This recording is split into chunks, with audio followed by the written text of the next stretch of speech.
close are we, Nancy? How close are we?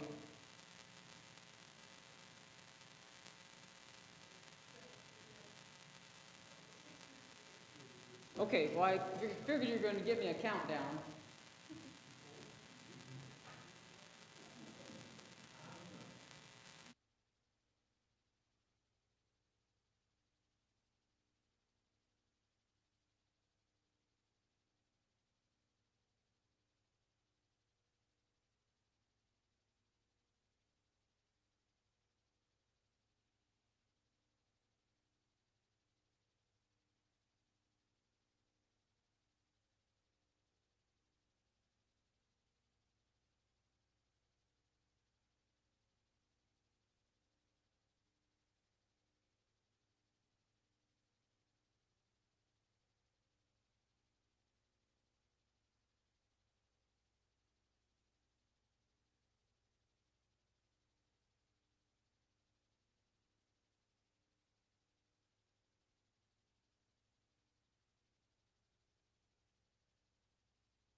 Church.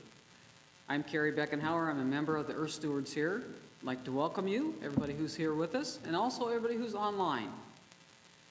A couple of housekeeping things first before we start. We do have hearing assist devices if you need some. They're in the back of the sanctuary, back by Nancy there.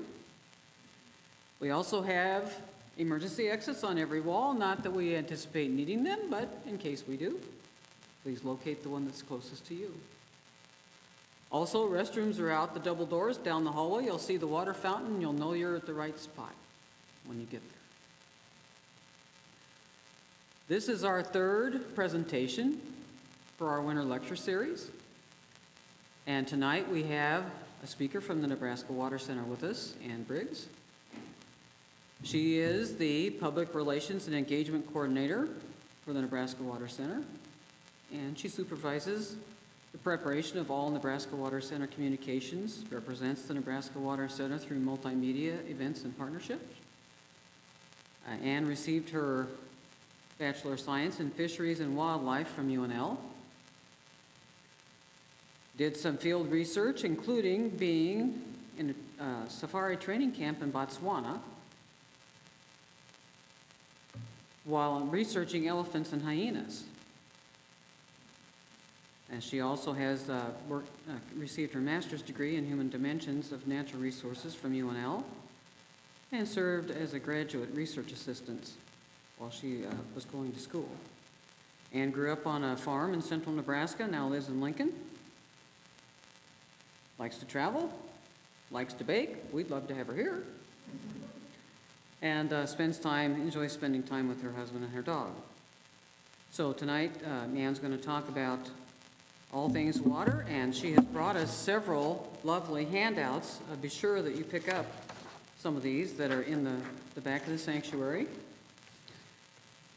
As we have questions come up, I'll bring around the mic, because if we don't speak in the mic, people at home can't hear the question. So please let me know if you want the microphone, and we'll get it to you. So we welcome Ann.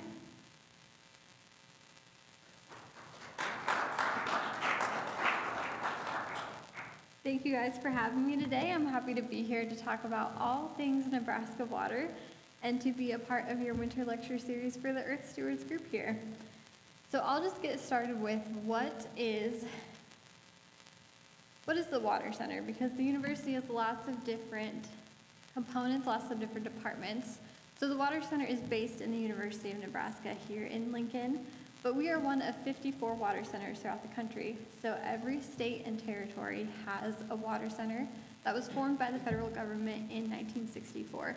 So the purpose of these centers is to provide research, education, and outreach about water in the state. the federal government realized that water is so personal to each state and so important to us as a country that we have a center dedicated to water in that state. So I'm happy to be part of the Nebraska Water Center, which is also part of the Doherty Water for Food Global Institute here in Lincoln. So today we're going to talk about some of the connections that Nebraskans have to water, some of the challenges that we face, and also some opportunities for us to work together. So starting with the connections, I'm sure as the Earth Stewards group, you guys know that water is integral to everything that we do. Every single day, it impacts our quality of life. In Nebraska specifically, it impacts our ability to produce crops and to produce livestock, which then go towards feeding the world. And especially in our rural communities, good quality water leads to community vitality. So if we have clean drinking water, if we have good water for industry and for farmers to use, the community is vibrant and can last even as the times are changing. So it really builds a rural legacy all throughout the country, but especially in Nebraska. We're really lucky to have such a good source of water in our Ogallala Aquifer here, and it's very important for us to be able to take care of that water source now so that it's here for the future. And so this was a survey done back in 2020. What does water mean to people across the country? I have a few quotes here. 85% of respondents said that water plays a meaningful role in their life, and 84% of the public and 88% of farmers said that they're concerned about the future of water resources. And I see that concern as an opportunity for us to work together to protect these resources in the future, which I think is really vital for Nebraska. So this is another stat from that survey. People were asked if they do things to conserve or protect water every day. 70% of the general public said yes, and 90% of farmers said yes. And so you can see, for farmers, this kind of makes sense. It's a part of their livelihood if they have water for the crops that they produce and the livestock that they produce. But even for people who live in Lincoln, who live in more urban areas, water is still impacting the things that we do every day. And so I think that's why it's important to understand water in the state, water in our community, and then have some really actionable steps as to what we personally can do and what our community can do to ensure that we have water resources in the future. So this is, I'm sure when you were in school, you saw those water cycle maps, and they often came from the clouds, and it rained, and it went into the river and into the ocean. This is a new water cycle map produced by the U.S. Geological Survey, and you can see it's a lot more complicated than that. And on the left side, there's a section about groundwater recharge, reservoirs, farming, urban areas, and you can see that that's maybe where Nebraska sits more. But I think it's important to understand that the water is connected outside of our ecosystem, outside of our state, and that it really has impacts across the region and across the country. So the decisions that we're making, the management decisions that go into water resources every day, have an influence beyond what we see in our own backyard, which I think is important to remember as we're making these decisions. Just in Nebraska alone, this is a map of the Platte River Basin, and you can see it stretches all the way across Nebraska into Wyoming and Colorado. And so decisions made in Wyoming and Colorado impact us. The decisions we make impact them and also impact the states around us. So I think this is good for us to remember as we're working together. We're impacting the people around us, not just making decisions in our own state and in our own farms. So let's talk a little bit about the challenges in Nebraska water currently and historically, just to give an idea of the, we'll call them challenges, but maybe the opportunities that we have to address some of these for the future. So first we'll talk about safe water. There are lots of different nutrients that are found in different resources of water in Nebraska. I've listed a few here for groundwater, for lakes, and for streams. Now it's important to remember that some of these are naturally occurring and some of them are influenced by human inputs. So we've heard a lot about nitrates in groundwater recently. There's nitrate naturally occurring in the soil, but the way that people are interacting with the environment has an opportunity to elevate those levels, maybe to a level that is beyond what they would naturally be. And similarly with algae in lakes, a little bit is naturally occurring. It's not going to be a problem, but it can be influenced by the decisions we make to become a problem in those water systems. So this is a map from NDEE, the Nebraska Department of Environment and Energy, about surface water quality. And you can see in 2018, they found that 83% of lakes were impaired and 39% of streams were impaired. So you can see all across the state, they're not even all connected. It's very different landscapes in the state, different watersheds even, where there's parts of surface water that are impaired and parts that are not. Similarly, here's a map with groundwater quality in the state. This one's from 2020, so I'm sure there'll be an updated one coming soon. But those darker purple, pink, red areas are where nitrate levels are high. According to the EPA, the safe level for the maximum contaminant level of nitrates is 10 milligrams per liter, or 10 parts per million. And you can see different parts of the state have concentrations of higher levels of nitrate. And some of them are the same parts of the state that have impaired surface water, because groundwater and surface water are connected to each other, and some of them are disconnected from the surface water quality. So it's important to remember that these systems are very complicated.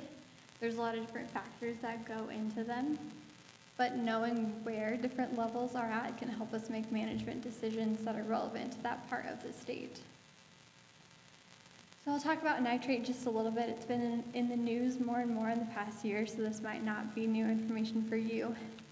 Nitrate, high levels of nitrate beyond the maximum contaminant level that are not naturally occurring, are often caused by agricultural inputs. So this could be from fertilizer, this could be from manure, or from even manure and fertilizer on golf courses, or excess from septic systems. So there's a lot of different sources it could come from. And the reason that we're interested in the nitrate levels in groundwater is because if that water is connected to a drinking water source, it can become a question for health and even for economic loss for communities that have to then treat that water to be at a safe level. And so there are some solutions for improved management. This can come from using more technology and precision management when you're applying different agricultural inputs, as well as implementing conservation practices to keep your soil healthy so that the inputs you apply stay in the soil and don't leach into the aquifer or run off into a different water system. I'll talk a little bit about harmful algae blooms. So it's caused by phosphorus, erosion, excess fertilizer. But again, this is an issue because it can become a health hazard if it's too high of a level, both for human health but also for animal health. If it's a water source that, say, livestock are drinking from and there's an algae bloom that's toxic, it can be really harmful to the animals. And so again, we're looking at conservation practices and manure management. I have one more nutrient that we'll look at, the impacts. And again, ag runoff for atrazine is a common cause of it. It can cause health hazards as well as economic loss, and the solutions are conservation practices. So this is a pretty high-level overview of these different water quality questions, and that's because I am not the expert in these, but the university and the Water Center has some really great resources for experts in these areas. So an opportunity that I think is really great is there's a lot of good research going on in extension in the university agronomy department as to how we can better manage our systems so that these nutrients are not as much of an issue for human health and even for the economic health of an area. The last kind of contaminant that I'll talk about is these emerging contaminants. So these are the ones that we're looking at that are new, that are emerging, that we're starting to realize could be a problem for human health and for economic vitality of areas. So we have PFAS, antibiotics, hormones, pharmaceuticals, and microplastics. This graphic is an overview of what contains PFAS. So it stands for polyfluoroalkyl, I can't say what it is, that's why we call it PFAS. But it's in a lot of things that are non-stick, that are water repellent, it's in firefighting foams. And the problem with PFAS is that the bonds between the chemicals are really, really strong, which makes it great at being a nonstick pan, but really bad at breaking down when it's done being a nonstick pan. And so part of the Water Center is the Water Sciences Laboratory, and they're doing some really groundbreaking research in PFAS specifically. It's really hard to test for because it's in everything. It's in the machines that are used to test water samples. It's in the sampling supplies. So how do you pull out what's in the water and what was in the sampling materials? The lab is working on that. They have some really great research going on there. But the Water Sciences Lab is also doing excellent research in nitrate in groundwater. They have some specialized testing to be able to see where did that nitrate come from, how is it interacting with the groundwater in the soil, so that can then lead us to what can we do about it. And so I will defer to our Water Sciences Laboratory for more of those specifics about how the chemical analysis works. But I think it's really great that we have this resource here in Lincoln as part of the Water Center to serve the state, but also really to serve the region as we're working to address these bigger problems. So like I mentioned, we have opportunities to work together to address these challenges, right? We can use precision management in our farming and production processes. We can use conservation practices in farming and in our own backyards. And then there's advanced water treatment as well for the parts of the state that have higher levels of contaminants in their drinking water. This is costly for these small communities especially, but as technology is improving, we're getting better and better at, one, reducing the problem in the first place, and two, being able to treat it well. So I'll talk a little bit about the amount of water in Nebraska too. So not only do we have lots of water sometimes, but sometimes we don't have nearly enough. So these two maps here, the first one is a zoom in of Nebraska, and the red areas are more susceptible to drought. And you can see that in context of the United States. There's a pretty good patch through the Midwest and the South Great Plains that are susceptible to drought. Conversely, here's the parts of Nebraska that are susceptible to flooding, and you'll see some of them are the same parts of the state. That's because our water resources are really interconnected, and some of them follow the different river systems too. So like in 2019, when the Platte River flooded, it impacted areas of the state. In 2022, when the Platte River was dry, it impacted those same areas of the state. So I think it's important, those of us who've lived in Nebraska for a long time, we understand sometimes it's really, really wet, sometimes it's really, really dry. But that can influence the water that's available, even for us to drink. If there's a serious drought going on, maybe we need to water our lawns less so that there's enough available for household use.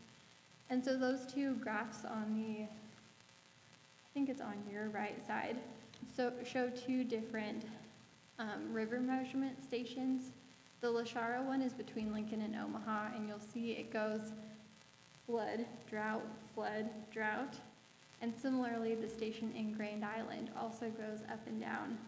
And so that's part of being connected to a big river basin like the Platte, is that there's variability in how much water is available. The great thing about being in Nebraska specifically is we have so much groundwater, so even though there is ups and downs with how much surface water is available, whether we're in a flood stage or a drought time, the groundwater helps us to be resilient, so we're still able to produce crops. We're still able to have water for households. And you can see here, 88% of Nebraskans receive water from groundwater sources. So that could be for their drinking water, it could be for agricultural or industrial use. And so the groundwater that we have in Nebraska helps us cope with the floods and the droughts. Now, not to say that there's always the same amount of groundwater, right? It does vary across the state and in different times. This map here shows the blue and green areas of the state are where the groundwater level was increasing, and the red and orange areas of the state are where the groundwater level was decreasing. This was pre-development to spring of 2021. So it depends on what type of soil is in that part of the state It depends on how connected it is to river systems. You can see closer to the Platte River there in the middle. It was more likely to be recharging because the river is very connected to the groundwater there. And it also depends on what's being done with agriculture in that area of the state. So if there was a lot of irrigation going on and they drew it down a little bit, you can see that, but it doesn't always stand true. So there's a lot of variables with how much water is available. You may have seen news articles about the Ogallala Aquifer as a whole, from Nebraska all the way down to Texas, and how different parts of it are increasing, different parts are decreasing. We're lucky in Nebraska that it is generally consistent or even increasing a little bit, and that allows us to do things like irrigate, like use groundwater as a drinking water source. And so I think that's a good call to action for us to protect our water resources in Nebraska, because we really have great resources now, and we want to make sure that we can have them still for the future as well. So here's a few stats about how valuable irrigation is to Nebraska.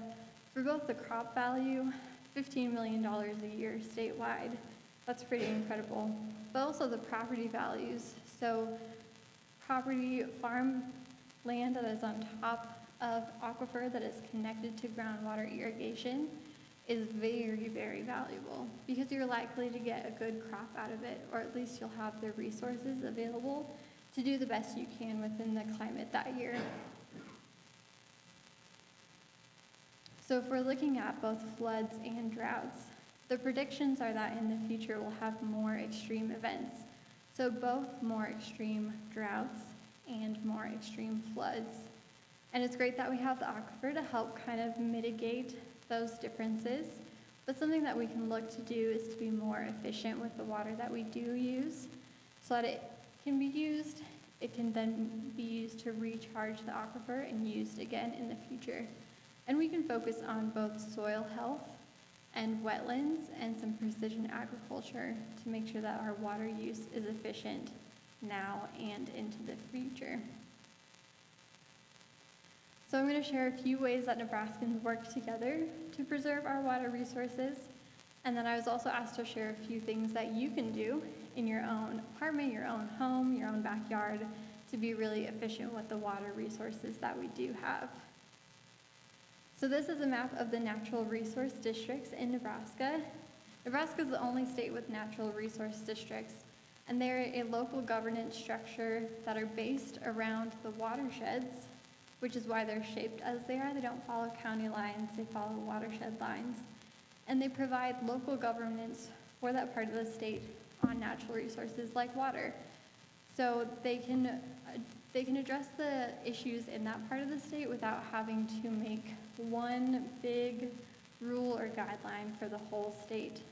Most states don't do it that way. They go more overarching, or they'll follow county lines. And so I think natural resource districts are a very great way for us to manage our water efficiently, especially knowing different parts of the state have different amounts of water resources available. Here are some of the partners that the Water Center works with across the state, but also that work together on the common goal of doing a good job with the water resources we have now and for the future. So a few things that you can do in your own home or apartment. These are graphics created by the Kearney Stormwater Management Department. They do a really great job of breaking this down into actionable items. So I've shared these from them. You're welcome to follow up with them for more specific information. But in your own home, to be water-wise, you can collect cold water while it heats up. You can reduce the amount of time that your showers are. That saves a lot more water than you would think it would. And also turning off the faucet while you're brushing your teeth or shaving, not leaving any water running. Using the dishwasher and the laundry machine when they're full, and then making sure that you don't have leaks going on in your house that you don't know about. Those are some really tangible things that you can do even today to reduce your water usage, which can help us all conserve our water together. And these next few slides, I know they're kind of hard to read up on the screen, but I have printouts of them in the back of the room. So feel free to take these with you. That'll be, hopefully it's helpful for you. I have a few about lawn care as well, which turned out really small on this screen. I don't know if even I can read them. Applying mulch to be able to soak up the water. Only watering when it is in the summertime, watering your lawn in the morning and the evening so you don't lose as much to evaporation. And then if you are watering in the winter, which is helpful for your trees and for your perennials, watering in the middle of the day so it has time to soak in before it freezes again, and not watering when it is freezing because that's not going anywhere. It's just going to sit on top as ice. Those are some base ones. The print-offs in the back will hopefully be helpful for this because those are kind of hard to read. And then this one is about rain gardens, and I know Aldersgate has a really great native garden going on. I'm sure parts of it are built as a rain garden, or two of them, or at least they function that way because our native prairie plants have really deep roots, and they do a really great job of bringing the water in. So the point of a rain garden is so that the water doesn't run off down into the sewer and then it just leaves. It can soak into the soil and be used there instead of shooting down the sewer system. So that's what I've prepared for you. I have those graphics about how you can conserve water in the back. I also have a graphic that just has overview facts about Nebraska water and then some resources about the Water Center too. So I'm happy to take questions if you have them. I'll do my best to answer, but if not, I can point you to someone who knows more than I do who can help you with those questions. You want questions online, Nancy? Okay. I didn't know if you were pointing to the monitor or... So does the Ogallala Aquifer recharge? I was told it doesn't, and then once we suck that water out, it's gone. So that question doesn't have a simple yes or no because it depends, right, on the part of the Ogallala Aquifer. In Nebraska, generally, yes, it does recharge, and that's because of the soil types we have here. Further south, I think it's less efficient at recharging because they have different soils than we do. But in Nebraska, it does recharge. And we are not, it's hard to measure exactly how much water is in the aquifer beneath us. There's a lot of intense math going on to see what exactly is happening. I would say broadly in Nebraska, we are not in danger of drawing all of the water out of it because it is so deep and because we are good at recharging here. Now that's not true in the states further south of us. And it is all connected together, but that doesn't mean the water here is flowing down to Texas and back up, if that makes sense. So it will recharge in parts where there's good soil conditions to allow it to happen.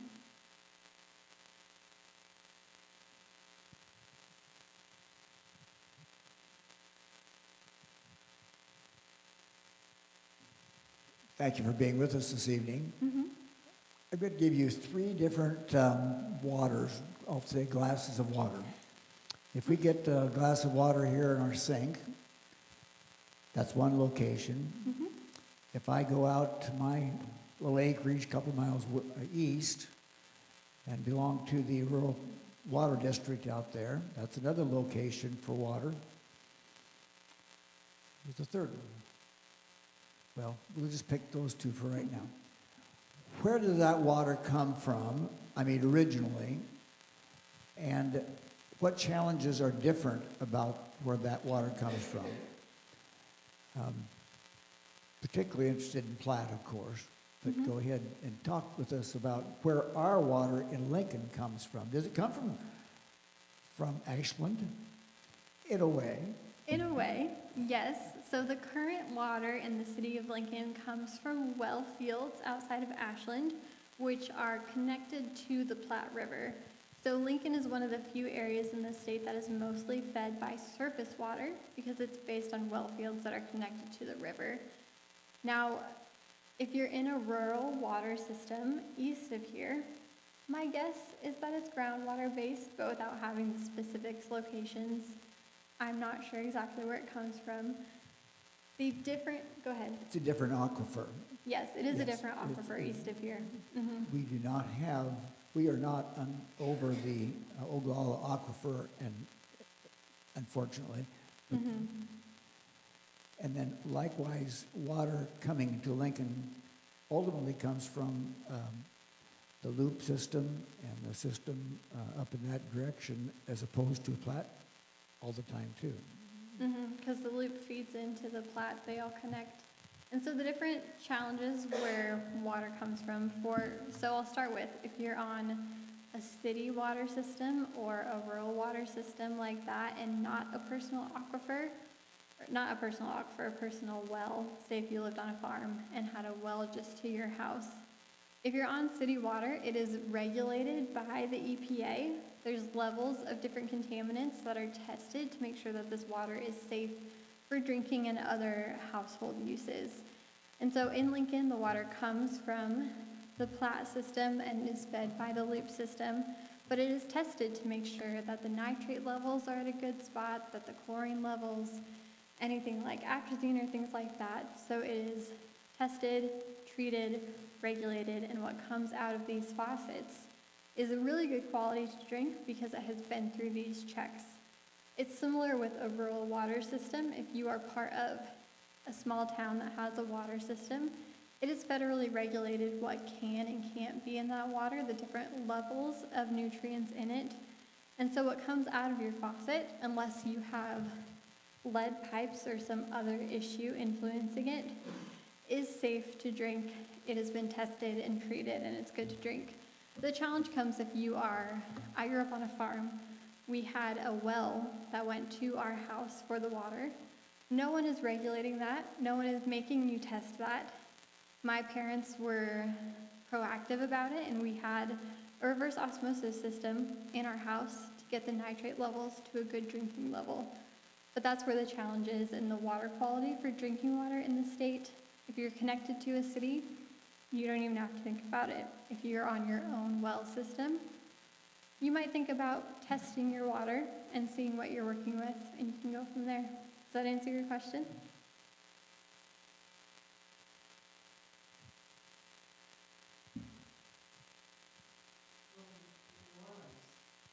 I mean, the problems they had were still with city water, right? I mean, so they weren't regulating it and testing it enough when they had the water issues in Jackson, Mississippi, when they had the water issues.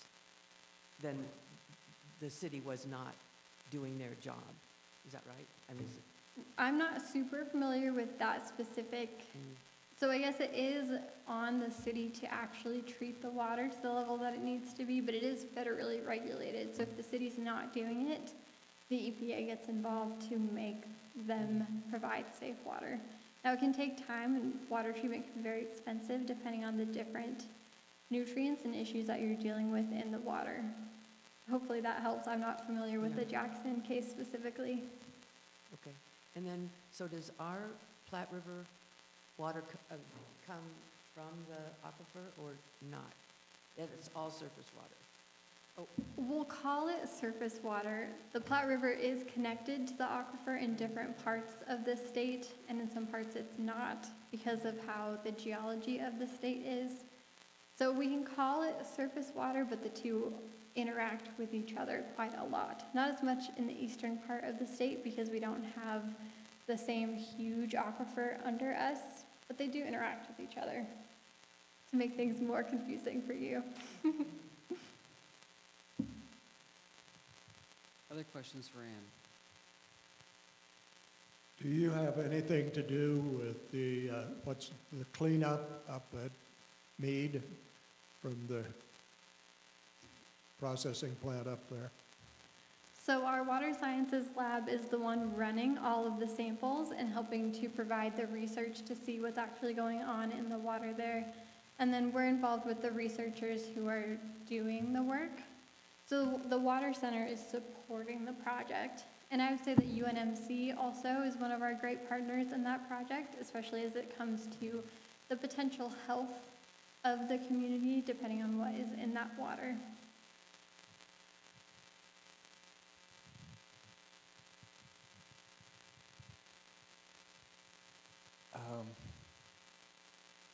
I'm pretty pessimistic. about our water quality, whether it's groundwater or surface water. What have I seen in my lifetime? Huge improvements for a while. And since then, well, just in agriculture alone, the few areas we had that might have helped with slow water, absorb water, have been more or less removed. Row crop, soybeans, but especially corn. More tiling, so that more formerly water absorbent, water retaining areas, they're drained. The water goes straight into whatever surface waters are available. The few areas, say fence rows, roadsides, they're now edge to edge. I feel a lot of sympathy for farmers. Our solutions can't take more of their income. It just can't. There are some big farmers who might be able to afford it, but most farmers, no. So, but at the same time, and I know there are improvements being made all the time, trying to reduce the inputs, but so often those technologies are used to keep taking more areas. It's just, I find it the political will is lacking, and I'm very pessimistic. I think Nebraska's in a better spot than most states with as much agriculture as it has because of the sandhills and we're lucky to be near Wyoming and Colorado and those mountains and all that snow. But boy, I really am pessimistic about the long term, and I wish I wasn't, but that's the truth. So I'm just curious. You're pretty optimistic in your talk, and I just can't. I don't share that. I wish I could. I really wish I could. And I do things in my own life to try to reduce water use.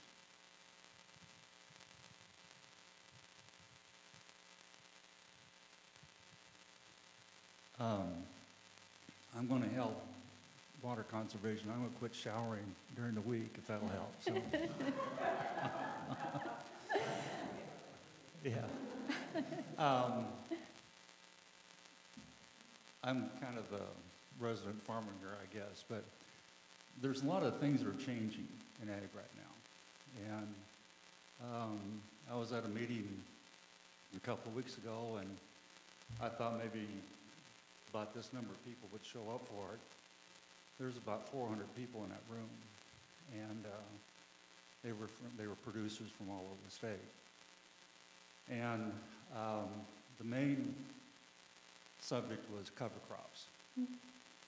And there's been a lot of research done in the last 20 or 30 years, and a lot of farmers are starting to rethink how we grow our crops. And there's a lot of nutrients in the soils that we found out that we're not using, and the storage of carbon in the soils to help the environment. And with the cost of production anymore, farmers are trying to save wherever they can. And they're trying not to over-apply pesticides or fertilizers or whatever. And I think in the next decade or so, I think agriculture is going to change a lot. And the other thing too is we're losing a lot of production agricultural land each year to urban sprawl. And so we need to produce more food on less land space with fewer inputs. And a lot of the universities and things are researching that, and I'm hopeful myself. And I think it's going to be exciting as we go forward.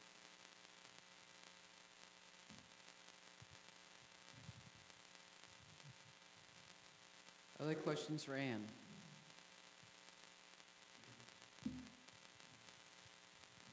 I'd like to follow up on the last two folks. I think there's a valid point here that we have to be realistic. Nitrates and the nitrate issue in our groundwater. I would like to hear where the water center at UNL sees it. It appears it's not getting better, it's getting worse. Which there are, changes underway, but nitrates, once they get in the groundwater, are awfully hard to get down to levels where you would say it's acceptable for humans to be drinking it. Is that a position that UNL would say that we're not even treading, we're not keeping it nitrates from getting worse, or are they getting worse? So UNL is a big organization. I will speak for my own understanding of the situation, and I'll let other UNL folks jump in on the conversation if you want to follow up with them. I think you've hit it on the head that nitrate is a long-term challenge. So you put it in the ground, it takes a long time to get down into the groundwater, and then a long time to go where it's going to go from there. In most parts, in some areas, it moves very, very quickly because of the soil chemistry and the depth to the aquifer. And so I am still hopeful in the situation because of the amount of really interesting research that's going on. Some of it that the Water Center is involved with, and some of it just that the university is taking up to see what we can do about nitrate. It is going to be a long-term commitment from folks to do things like reducing inputs, implementing cover crops and crop rotations, and trying out new types of crops that use different nutrients already in the soil. And so I'm still optimistic for the future, but we have to understand that this is going to be something that we are solving for 10, 20, 30 years from now to really see the impact. Because it's a big system and we are just scratching the surface in our understanding of it. But every day, every year, our understanding of the issue is growing, and I think that information can help us to make better decisions in the future, more efficient and effective decisions to really tackle the problem. I'm happy to direct people working, to researchers in the nitrate space who have maybe different opinions on this. That's my understanding of the situation and of the people that I have talked with who are working in nitrogen specifically.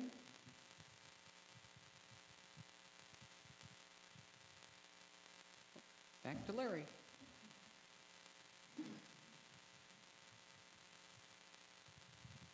Well, I like to think there's room for both pessimism and optimism. I'm a pessimist because I see some of the same things you do, but the optimism that I also have comes from a couple of things.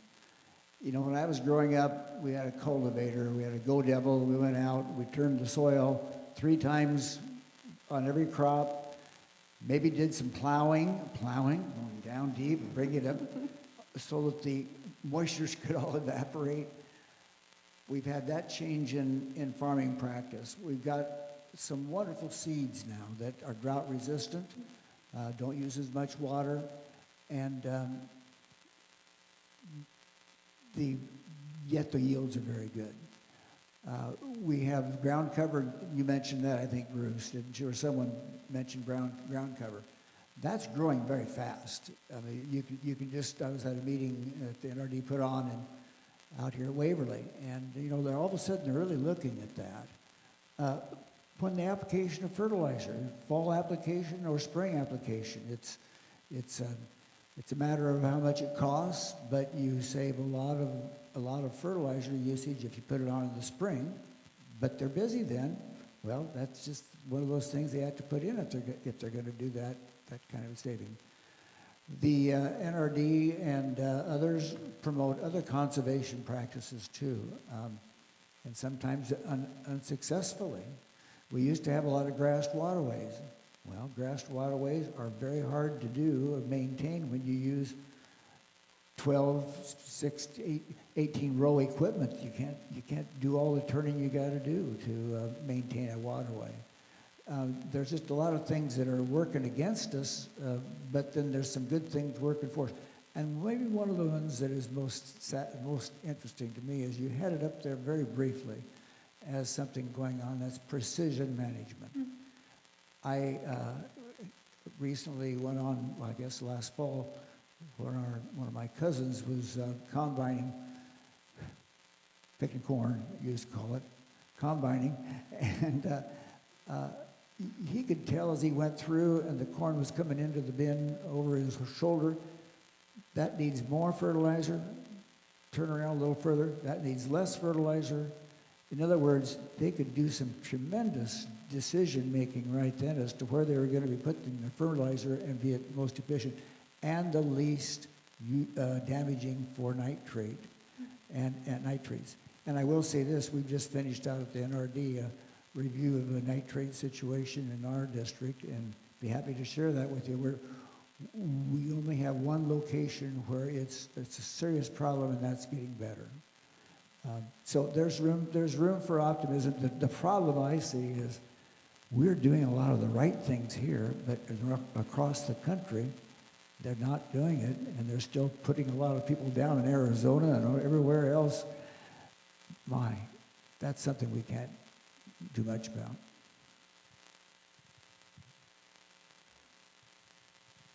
Other questions for Ann?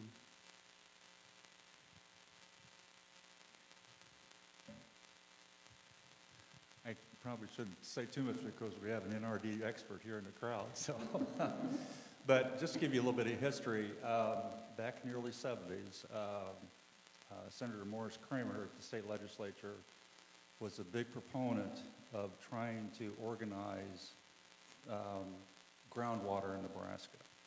And through his effort is where we created at that time all these natural resource districts. And it's becoming more apparent every year how valuable that is. We hear about Colorado, Arizona, California. They don't have anything like that in place. And so we are really so far ahead of everybody else in that regard.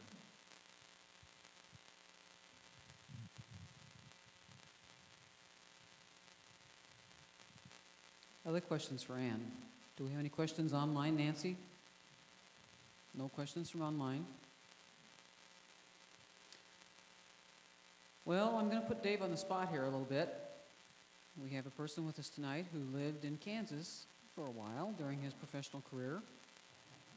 And I'm going to ask him to tell us about what it's like to not have a local water source. Thank you, Carrie. I lived in Hays, Kansas for 17 years of my life, and Hays is in northwest Kansas, and that's one of those places does not have the aquifer under it. And it's a town about the size of Kearney, college there. And we struggled the entire time I was there trying to get water. So the city was very proactive as much as they could be. They put a lot of rules and regulations on how you watered and when you watered and if you watered, because there were times where we couldn't water at all. So we saw a lot of rock yards, stone. We even saw some turf, astroturf type stuff. And they went to, you could get more or less required to get a low flow shower head. The toilets, low volume on them. They went as far as buying a ranch about 60 miles south of Hays, and we're going to pipe the water up to Hays, and that never worked. So that town has really struggled, and because of it, and I know they would probably be much larger than they are now if they had a water source. So It was just a constant thing. If you had water flowing down your gutter, you got a fine. And so, yeah, and your neighbor would report you. So, yeah. So that was living in Hayes, Kansas. It's a great town other than the fact that it doesn't have any water. Well, what was your welcome basket like? Yeah, it was a low-flow shower head and things like that in there, yes, and rules and regulations on what you could water and what you couldn't water.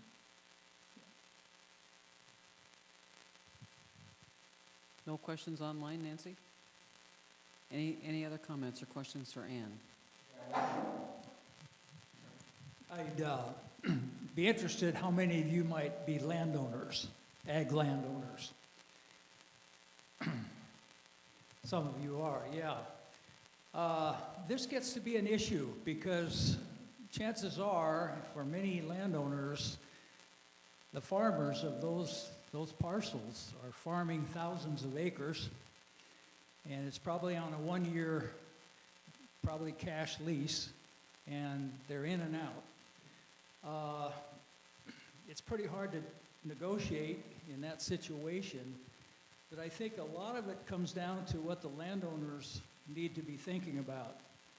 And the idea of saying, hey, this land has been in the family for a while, probably a couple of generations.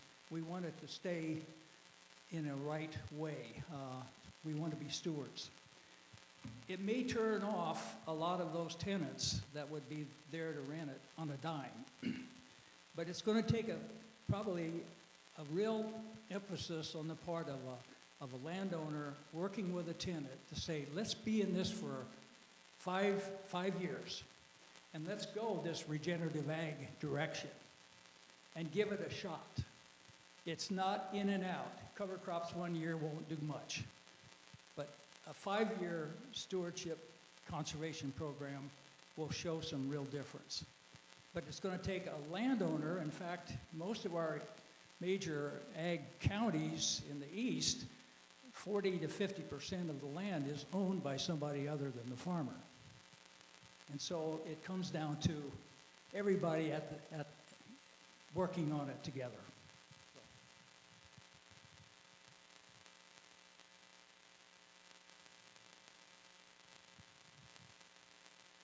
Any other questions for Ann?